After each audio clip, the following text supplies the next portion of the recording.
मेरे पीछे देख सकते हैं ये नाला रंगड़ गुजर रहा है। गुज़श्ता रोज़ यहाँ पे एक वकूआ हुआ और सब तो पहले मैं छाल मारी, मैं सोच देखो मैं की उस तो बाद तुसा छे मारी एक जान सी उधर दो जाना सी। ठीक है, उधर दो जाना सी इंतजार। रेस्क्यू का कोई बंदा पानी में दाखिल नहीं? नहीं, वो नहीं दाखिल हुए क्योंकि उनके पास कुछ सामान मौजूद नहीं था। पहले साढ़े को कुछ भी नहीं से, लेकिन अल्लाह ने शुक्र सा के जज्बा ऐसा इंसानी जज्बा। जी जी इंसानी जज्बा साढ़े विच है। बस जज्बा था हमें, क्योंकि वो नसीर भाई सबसे आगे थे, क्योंकि वो चले गए थे आगे, मेरी शादी भी थी। लेकिन ये एक मिनट के लिए सोचा नहीं कि जिसके साथ मेरी शादी होने जा रही है, मेरी फैमिली है, मेरे माँ बाप में मेरे बहन भाई हैं, वो क्या सोचेंगे अगर यहाँ इस पानी में मैं बह जाता हूँ? साली रार रसे रार कदे पार रसे आर्मी वाले भी आए से पानी कोई बढ़ना नहीं सा। बिस्मिल्लाहिर्रहमानिर्रहीम। अस्सलाम वालेकुम नाजरीन कराम, आप देख रहे हैं जेके व्यूज़ और मैं हूँ आपका मेज़बान मोहम्मद लतीफ़ आवान। नाजरीन कराम, आज मैं मौजूद हूँ हजीरा का ये नवाई इलाका है काई धड़ा, और आप मेरे पीछे देख सकते हैं ये नाला रंगड़ गुजर रहा है। गुज़श्ता रोज़ यहाँ पे एक वकूआ हुआ और इस नाला रंगड़ में जब तुग़यानी आई तो उस तुग़यानी में एक ट्रैक्टर ट्राली जो है वो इस तुग़यानी में फंस गई और उसमें दो अफराद मौजूद थे जो इस तुग़यानी में कमोबेश 3 से 4 घंटे मौजूद रहे। आज मैं इस जगह पे मौजूद हूँ और मैं आज उन नौजवानों से बात करूँगा जिन नौजवानों ने अपनी जान ख़तरे में डाल के इस तुग़यानी में कूद गए इस नाला रंगड़ में, और उन दो जो अशख़ास थे उनकी जान को बचाया। मैं उनसे बात करूँगा कि ये जब वकूआ हुआ तो वो लोग जिन्होंने इस रंगड़ में छलांगें लगाई और उस ट्रैक्टर ट्राली तक पहुंचने में कामयाब हुए, वो उस वक्त कहाँ थे, किस तरह उन्होंने इन लोगों को रेस्क्यू किया, कौन कौन सी उनके पास जो चीज़ें थी जो लेके गए और वहाँ ट्रैक्टर ट्राली और उन बंदों तक पहुंचने में वो कामयाब हुए। इस हवाले से मैं उनसे जानना चाहूँगा और बात करूँगा कि असल रीज़न क्या थी, वजह क्या थी और किस तरह क्या क्या मुश्किलात आपको सामने देखना पड़ी। मैं बात करना चाहूँगा उनसे, चलता हूँ उनके पास और बात करते हैं। नाज़रीन कराम, मेरे साथ नसीर नामी नौजवान मौजूद है जिनको रात भर आपने सोशल मीडिया पे इनकी पिक्स भी देखी, और गुज़श्ता रोज़ जो वकूआ हुआ उस वकूए में नसीर साहब ने इस नाला रंगड़ की उस तुग़यानी में अपनी जान को ख़तरे में डाल के छलांग लगाई और उन लोगों तक जो लोग ज़िंदगी और मौत की कशमकश में थे, फंसे हुए थे इस नाला रंगड़ में, उन तक पहुँचने में कामयाब हुए। बात करना चाहूँगा। अस्सलाम वालेकुम। वालेकुम सलाम जी। नसीर भाई क्या हाल है? अल्हम्दुलिल्लाह ठीक ठीक हो? ठीक ठाक ठीक है अल्हम्दुलिल्लाह। अच्छा नसीर भाई, ये दसो कि कल क्या टाइम सा जिस टाइम ये नाला रंगड़ उसने अंदर तुग़यानी आई और ये ट्रैक्टर ट्राली जड़े है इसने अंदर फंसे, उस ऊपर दो जड़े शख्स से जिन्होंने एक नौजवान सा एक बुढ़ा शख्स था वो भी मौजूद से, वाकया असल क्या होया मिगी गल दसो सर। बिस्मिल्लाहिर्रहमानिर्रहीम। सबसे पहले तो मैं शकील अवान साहब से शुक्रिया अदा कर रहा हूँ। लतीफ़ अवान साहब कि साढ़े कोल आए हो। असां जिसलै आए हैं सर, इत्थे बहुत बड़ा नाला सा, ते इत्थे बंदे दो फंसे ने से, काफ़ी लोग पार ही खलते से, रार ही खलते से। टाइमिंग क्या सी? 4 बजे नो टाइम सा, ते मुड़ी इत्थे काफ़ी लोग खलते से, फौजी भी आए ना सने, पाक फौज ने जवान भी, रेस्क्यू वाले भी आए, उन्होंने कोशिश मकामी इंतजामिया भी, तो असें सब तो ज़्यादा अगर हौसला दिता तो साढ़े चेयरमैन साहब सरदार कासिम साहब, उन्हें आया कि अज असा इम्तिहान है कि असा इन बंदे बचाना, तो अल्हम्दुलिल्लाह असा कोशिश की, तो जिसला उन्हें देखा मायूस, तो असा मैं अल्हम्दुलिल्लाह को आवाज़ शवाज़ नहीं मारी कि किस तरह से बचाओ? उन्हें आवाज़ा क्या देनिया सी, शोर बहुत ज़्यादा सा और ट्राली ऊपर बैठे ने सी, ट्राली रुड़नी सी, तो अस खैर इतों गए बुन, तो काफ़ी बंदे ही आया, कोई नहीं, तो मैं भाई है माड़ा हबीब, उस तो बाद तो खीर पतरिया है माड़ा, इन्हें मैं बुलाया, मैं आया चलो अच्छो दा झूलों पार, तो अलबा सब तो पहले मैं छाल मारी, मैं सोच देखो मिगी उस तो बाद तुस अच्छे है। नहीं, तुसा जिल्लै छाल मारी तो तुसा ये नहीं खतरा महसूस होया कि पानियां भाव इतना तेज़ है कि शायद इस पानी ने इस तेज़ भाव में मैं भी किधरे रुड़ी ना जाऊँ? सर माड़ी एक जान सी, उधर दो जाना सी, ठीक है उधर 2 जाना सी इंतजार अपने घर वाले अपने बच्चे बीवी शादी की थी जी शादी की तुसें ये चीज़ जहन च नहीं आई कि मेरी बीवी बच्चे न, मैं अगर किसी ने जान बचाने अक्सर वाकयात होए इस तरह कि एक बंदे ने जान बचाने कई जाना चलियां गई उत्थे 2 जाना सी तुसें भी एक कीमती जान सी लेकिन तुसें खतरा नहीं महसूस होया जी नहीं कोई खतरा नहीं महसूस डर नहीं लगा नहीं डर लगा फिर छाल मारी हाँ छाल मारी मैं पार गया हूँ फिर दूए 2 बंदे गए यानी उन्हें भी हौसला उन्हें ही हौसला आया फिर उत्थों मैं बुनू फिरी काफ़ी जड़ा ना ऊपर आया बल्कि मैं खुद भी रूढ़ी आसी हूँ ठीक है कि नहीं इसलिए मैं बचाओ अपना किया उस तो बाद फिर मैं पार गया मैं काफ़ी ठंडा हो गया फिर मैं कैसर की जड़ा ना आवाज़ दी ये भी गया ये भी कज़न ही है ये गया फिर अस गए ट्रैक्टर कोल ठीक है अस फिर रस्सा भाई उन्होंने बंदियां रार कढ़िया तो उस तो बाद जड़ा ना फौज पहले पार रही इस साइड ऊपर इधरों नहीं उन्होंने कम होया फिर रार आई इधरों नाकाम होए दूसरे लफ्ज़ हाँ बहुत शुक्रिया। मेरे साथ कैसर अरशद नामी नौजवान मौजूद हैं, इनको भी आपने रात भर सोशल मीडिया पे देखा जिन्होंने इस मुश्किल ऑपरेशन को कामयाब करने में कलीदी किरदार अदा किया और अपनी जान को ख़तरे में डाल के इस नाला रंगड़ की उस तोग़यानी में छलांग लगाई और उन बंदों तक उस बूढ़े शख्स और उस ड्राइवर तक पहुँचने में कामयाब हुए। बात करूँगा। अस्सलाम वालेकुम। वालेकुम सलाम। कैसे हैं जी? जी अल्हम्दुलिल्लाह। अच्छा मुझे ये बताएं कि कब ये वकूआ हुआ तो क्या यहाँ इंतज़ामिया मौजूद नहीं थी? हमने तो सुना कि रेस्क्यू ऑपरेशन वाले आए, यहाँ पाक आर्मी आई, लोकल इंतज़ामिया आई, फिर पुंछ की जो इंतज़ामिया उन्होंने कोशिश करके इस ऑपरेशन को कामयाब। आप यहाँ इस ऑपरेशन में शामिल थे, असल बात बताएं मुझे, ये किसकी कंट्रीब्यूशन है? जी देखें, जब मैं यहाँ पे पहुँचा तो रेस्क्यू टीमें यहाँ पे मौजूद थी, जो रेस्क्यू एहलकारें मौजूद थे वो कर रहे थे अपनी जो ड्यूटी कर रहे थे, लेकिन उनके पास सामान मौजूद नहीं था, कुछ इक्विपमेंट मौजूद नहीं थे जिसे वो बरोकार ला के तो वो लाइफ जो जैकेट होती हैं अपने आप को जी जी रस्सा वगैरह, लाइफ जैकेट हो गई वगैरह, रस्सा वगैरह और भी बोट्स वगैरह बहुत कुछ चाहिए होता है, लेकिन उनके पास कोई भी सामान मौजूद नहीं था। मैं यहाँ पे उन्होंने इससे पहले कोशिश नहीं की? जी कोशिश वो कर रहे थे लेकिन कुछ सामान नहीं था, वो एक रस्सी वो यहाँ से फेंकने पे भी मजबूर थे। लेकिन मैंने ये किया कि मैं वापस वो कोशिश करते लेकिन नाकाम हो जाते थे। जब इतनी देर हो चुकी थी, तकरीबन 1 घंटा गुजर चुका था, 1 घंटा गुजर चुका जी 1 से 1.5 घंटा गुजर चुका था।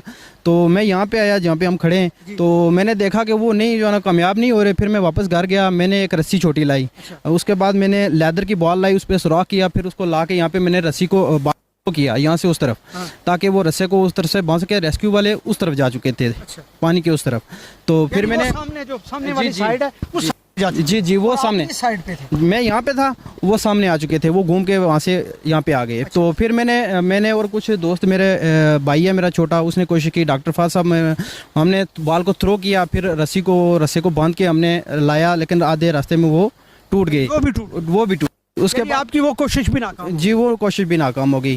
फिर हम कोशिश करते रहे, मज़ीद आधा घंटा हम कोशिश करते रहे, लेकिन उसके बाद ये हुआ कि थोड़ी तकरीबन आधा घंटा पौना घंटा हमारा यहाँ पे जो कोशिश करने के बाद गुजरा, भाई 2 घंटे गुजर गए, 2 घंटे गुजर चुके थे। तो उसके बाद हमने देखा कि मैं यहाँ पे ही खड़ा था, तो मैंने देखा कि नसीर साहब जो है ना वो किसी ज़रिए से वो उस तरफ चले गए थे ना, जो एक नाला वो क्रॉस करके उस तरफ जा चुके थे। तो मुझ में भी फाइनली उन्होंने डिसीजन कर लिया कि हमें अब इस तुगयानी में छलांग ही लगानी। जी बिल्कुल नसीर भाई को मैंने देखा कि वो जा चुके हैं, फिर मैं यहाँ से भागता हुआ मैं भी चला गया। रेस्क्यू का कोई बंदा पानी में दाखिल नहीं वो नहीं दाखिल हुए, क्योंकि उनके पास कुछ सामान मौजूद नहीं था। वो और आर्मी क्योंकि वो कोशिश कर रहे थे एक रस्सी फेंकने की, तो रस्सी पे तो सारा काम नहीं हो रहा था ना। तो फिर हम यहाँ से वहाँ पे पहुँच, और वसत भाई जिसमें आगे थे, तोकीर था मेरा जो कज़न है, तो ये भी आगे चले गए, फिर मैं भी पीछे चला गया। फिर आगे जो है ना थोड़ा ज़्यादा गहरा जो जहाँ पे पानी था वहाँ से मैंने उस तरफ जाने की कोशिश की और मैं कामयाब रहा। तो फिर यह कि मैंने रस्सी, फिर उसके बाद वसत भाई ने मुझे रस्सी थ्रो की, तोकीर भाई ने भी कोशिश की, तो रस्सी थ्रो की, वो रस्सी को लेके आगे गया, नसीर भाई तक पहुँचा दरमियान में। तो और उन्होंने दरमियान में स्टक हो चुके थे क्योंकि वो भी ठंडे हो चुके थे। तो यह है कि फिर मैंने इनको भी हौसला दिया, फिर खुद भी जो है ना आगे गया। तो हम दोनों ने रस्सी को खींचा, पत्थरों के साथ आगे उसको बांधा। एक स्ट्रेटजी हमने अख्तियार की कि ऐसे बेहतर रहेगा, क्योंकि रस्सा जो पानी में गिरा हुआ था ना, तो उसका बहुत ज़ोर था और मुझे साथ लेके जा रहा था नीचे की तरफ। तो मैंने थोड़ा सा अपना माइंड का इस्तेमाल किया, तो मैंने ये किया कि उसको पत्थर के साथ बांधा 2 जगह से, फिर बांध के फिर आगे मैं ट्राली वालों तक पहुँचा। तो फिर आगे से उनको रेस्क्यू किया। तो सबसे मुश्किल ये था कि जो एक नौजवान था वो तो कश्मीर का था, लेकिन जो बुज़ुर्ग थे तो वो बिल्कुल जो है ना पैरालाल हो चुके थे, क्योंकि वो कह रहे थे यानी ठंड, जी ठंड की वजह से वो फिर डर खौफ, जी डर खौफ और डिहाइड्रेट उनका जो है ना, इस डिहाइड्रेशन की वजह से वो जो है ना बोल भी नहीं पा रहे थे। तो मैं उनके पास पहुंचा, रस्सा थ्रो किया, फिर उनको जो है ना इस तरफ किया, फिर नसीर भाई आ गया। यानी उठा के लाई या चल के आए वो लोग? जी नहीं चल के आए। चलना उनके लिए था, लेकिन ना मैं उनके लाठी बन गया, यानी कि तो मैं उसको लेके उनको आ गया। Thank you. नाज़रीन कराम, मेरे साथ एक और नौजवान मौजूद हैं, तोकीर नाम है इनका, मैं बात करूंगा। अस्सलाम वालेकुम। वालेकुम सलाम। तोकीर साहब क्या हाल है? अल्लाह का शुक्र। ठीक हो? ठीक ठाक अल्लाह। ठीक है। सब अल्लाह ने। अच्छा ये दसो कि कल तुस पानी विच तुसा जाई छाल मारी और उन्हें बंदियां तक पहुंचने की कोशिश की थी, तुसों को क्या ऐसे क्या वसाइल से कि तुस ये सारा कुछ कि नहीं तो इतना बड़ा रिस्क इंदा, खुदा ना खास्ता कोई तुसा नाल वाकया हो जाना, तुस इस पानी ने अंदर रुड़ी जाने बेही जाने, फिर उसका जिम्मेदार कौन सा? इतना बड़ा रिस्क क्यों किंदा सा? जी सर, सब तो पहले मैं तुसा शुक्रिया अदा करना चाहना कि तुसा कीमती वक्त कड्ढी अपना साढ़े को लाए हो। तो इस वकूए की वजह यह सी कि जड़ा ना रेस्क्यू टीमां भी लगियां सी, फौज भी आई चुकी सी, लेकिन इसने असा कोल वसाइल भी ऐसे तुसा कोल वसाइल भी नहीं थे? जी वसाइल साढ़े को कुछ भी नहीं से, लेकिन अल्लाह का शुक्र सा कि जज्बा ऐसा इंसानी जज्बा। जी इंसानी जज्बा साढ़े विच ऐसा, साढ़े बजुर्ग जड़े से ना साबका जड़े ना, तो वो भी इन्हां कम्मां विच गुजरे। ठीक है, साढ़े दादा जी जड़े फोत होई से वजीर मोहम्मद नवाज साहब, उन्होंने 3 डेड बाडियां कड्डियां सी बहुत मुश्किल जगह चो। तो उस हवाले ना असा बजुर्गों ने सिर्फ ना रोशन करने की वजह तो असा ये काम किया, और कोई इतना साड़ा खास मकसद नहीं सा, और एक इंसानी फरीजा सा साड़ा के तुसें कोई डर खौफ पैदा नहीं होया। ये बहुत बड़ी गल है कि इंसानी जज्बा और इंसानी फरीजे ही तुसा उसी पाया तकमील ऊपर पहुंचने नहीं गलू ये कम किया, लेकिन ये खौफ नहीं पैदा होया कि खुदा ना खास्ता इस पानी विच अस रुड़ी जां तो साढ़े घर वाले, साड़ी फैमिली, साढ़े बच्चे क्या आखसन? जी सर जी, असल विच वजह ऐसी कि जड़ा ना मतलब उन्हें जड़े उन्होंने भी माँ बाप थे से जड़े उस तूफान ही फंसे से, तो असा ना ये चलो है कि ऐसा मुकफ है ऐसा कि जड़ा ना असा उन्होंने जिथा थोड़ी हो सके तो उन्होंने जान बचाने की कोशिश करा, अपनी जान की परवाह असा नहीं की थी बिल्कुल। नाज़रीन कराम, मेरे साथ सरदार वुसत इम्तियाज साहब मौजूद हैं, मैं बात करना चाहूँगा उनसे। अस्सलाम वालेकुम। वालेकुम सलाम सर। सब कैसे हैं आप? अल्लाह पाक का शुक्र है, खैरियत से। मुझे ये बताएं कि आप जैसे नौजवान, दराज कद, और ये जो वकूआ हुआ उस वक्त आप कहाँ थे? बिस्मिल्लाहिर्रहमानिर्रहीम। सबसे पहले मैं अल्लाह पाक का शुक्र अदा करता हूँ कि अल्लाह पाक ने मुझे जज्बा दिया और मैंने इंसानी जानों को देखा सबसे पहले, और इंसानी जानों को देखा मैंने, क्योंकि इधर रेस्क्यू वाले भी पहुंच गए थे, आर्मी वाले भी पहुंच गए थे, लोकल इंतजामिया भी मौजूद थी सब। उनके पास सारे वसाइल थे? नहीं, उनके पास इंस्ट्रूमेंट बहुत कम थे, क्योंकि उनके पास इतने वसाइल नहीं थे, क्योंकि इधर से आना उधर से आना थोड़ा मुश्किल था। दूसरी साइड पे बहाव बहुत ज़्यादा था पानी का, तो आर्मी पहले उस साइड पे थी, उन्होंने बहुत कोशिश की, आर्मी ने भी कोशिश की, 112 ने भी कोशिश की, लेकिन वो थोड़े नाकाम रहे, जिसकी वजह से फिर आखिर नाकामी की वजह क्या थी? पानी ज़्यादा था या उनके पास जो रेस्क्यू करने के वसाइल थे वो कम थे? रेस्क्यू करने के वसाइल भी उनके पास कम थे, क्योंकि उनके पास इंस्ट्रूमेंट वगैरह जो होते हैं रेस्क्यू वाले, वो भी लाइफ जैकेट्स वगैरह वो भी नहीं थी उनके पास, तो इस वजह से उनको दुश्वारी महसूस हुई है। लेकिन आपके पास भी वसाइल नहीं थे, तो आपने इतना बोल्ड डिसीजन कैसे लिया कि इस पानी में जिसका बहाव इतना तेज़ हो और घुस जाना? बस जज्बा था हमें, क्योंकि वो नसीर भाई सबसे आगे थे, क्योंकि वो चले गए थे, क्योंकि आगे मैं वेकेशन आया हुआ था, मैं बहरीन होता हूँ वैसे, तो मैं भी आर्मी में था, तो मुझे थोड़ा सा स्विमिंग। आप बहरीन में आर्मी में? मैं आर्मी में था बहरीन में, तो स्विमिंग का मुझे पता था, तो आगे मेरी शादी भी थी, लेकिन बस इतना बड़ा रिस्क, एक बंदे की शादी हो कुछ दिनों के बाद, फिर वो बैरून मुल्क जॉब भी करता हो, और इतना रिस्की काम, और फिर इस पानी में जिसकी इतनी तुगयानी हो, इसका भाव बहुत तेज़ हो, और उसमें छलांग लगाना, ये एक मिनट के लिए सोचा नहीं कि जिसके साथ मेरी शादी होने जा रही है, मेरी फैमिली है, मेरे माँ बाप में, मेरे बहन भाई हैं, वो क्या सोचेंगे अगर यहाँ इस पानी में मैं बह जाता हूँ?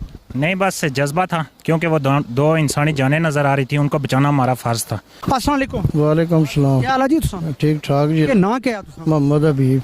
हबीब साहब ये दसो कि कल जड़ा ये वकूआ होया उस साढ़े नौजवाना इस रंगड़ नाले विच अपनी जान खतरे विच रखी, तो इसने अंदर दाखिल होए, और बड़ी मुश्किलात उन्होंने सामना करना पिया, लेकिन उसने बावजूद वो कामयाब हुई इस ऑपरेशन। लेकिन मैं सुनना है कि इंतजामिया ना भी इतना रोल रहा, इंतजामिया ने जोड़े लोग से रेस्क्यू 1122 वो भी तुसा ना रहे, उन्होंने भी जड़ा इस रंगड़ नाले में जाई दाखिल हुई तो उन्होंने बच्चे जड़े नौजवान सा बुजुर्ग से उन्हें कड्डी आंदा। इस कितनी सच्चाई है? नहीं सर, ये बस खाली रार रसे रार कदे पार रसे आर्मी वाले भी आए से पानी कोई बढ़ना नहीं सा।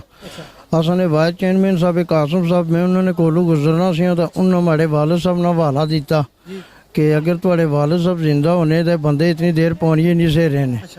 फिर उसके बाद असं आई है जज्बात मैं फिर छोटे भाई की आया कि जिंदगी मौत अल्लाह ने इख्तियार ही तो हिम्मत कर। फिर जुल्ले पानी पहले हमारे छोटे भाई मारी छाल, फिर मैं मारी छाल, फिर मुड़ी माड़े तो बाद तोकीर, फिर उसके बाद मुर्शद भाई आए। अच्छा ये दसो इतना बड़ा इसी सानिया समझो वाकया समझो, लेकिन ये ऑपरेशन कामयाब होने तो बाद कोई इंतजामिया जी साड़ी लोकल इंतजामिया है, तहसीलदार है, SDM है या लोकल इंतजामिया, वो कोई तुसाने घरां विच नहीं आए या तुसा ना बिलखसूस शुक्रिया अदा नहीं किया? कोई नहीं, सिर्फ कासम साहब है जेड़े यूनियन कौंसल ने चेयरमैन है तो ओहदा जो चाचा अल्ताफ और फोन करी तो मुबारकबाद दी सी।